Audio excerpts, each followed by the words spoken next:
Senator Padilla. Thank you, Mr. Chair. Welcome to all three nominees. Congratulations on being here today and for your willingness to serve.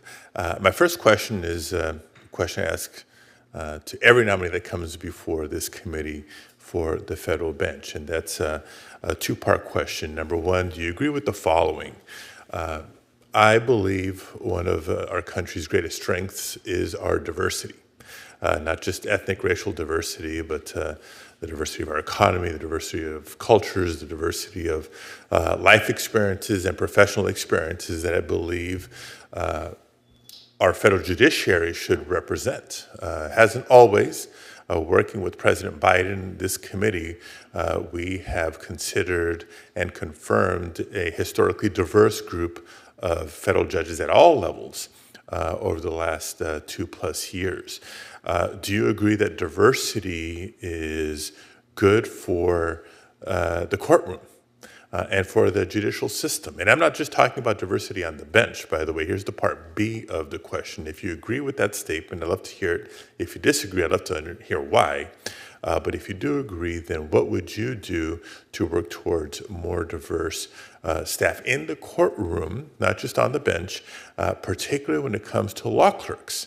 I think you may each be able to speak to your experience as law clerks and what that did to support your career trajectory, whether it's been in public or in private practice. So two-part question, starting with Ms. Hill. I certainly, do agree with the value statement that you gave, Senator. And as it relates to the hiring of court personnel, including staff, I was not a clerk, and I will say that growing up in the rural community that I grew up in, and I just was didn't have any exposure to this world that clerks, whether I even understood exactly what clerks did or what that pathway looked like. And so I think that a lot of the work that perhaps needs to be done is just giving people that come from rural communities where you don't have lawyers in your life. I didn't grow up in a world where there were lots of lawyers. And so that world was very opaque to me. Even though I wanted to be a lawyer, I wasn't exactly sure how to understand that world. And so I think one of the ways to do that is to reach out into communities where, where there are people from rural areas, especially in the communities in the Northern District, and let people understand those opportunities, make people aware of what clerking is and what it can do for you, and so that people understand the value of it and understand what the pathway is would be one of the things I think would be valuable, and I would, want to be able to contribute in some way to helping that happen. Beautifully said. Thank you. Mr. Russell. Senator, I agree with your value statement and believe that diversity is important on the bench as well as in the staff chambers of any judge. For my part, like Ms. Hill, I did not clerk, but in the many firms that I have worked at, we have seen the value of clerkships as we have had and hired clerks that have come in. And having the diversity is important because we are seeing talent coming from all different places. And so if I'm fortunate to be confirmed, I would cast as wide of a net as possible to try to get clerks from as many places as possible, from diverse backgrounds as well as racial diversity. In all types of diversity, I think, are important so that it's never an echo chamber. Thank you.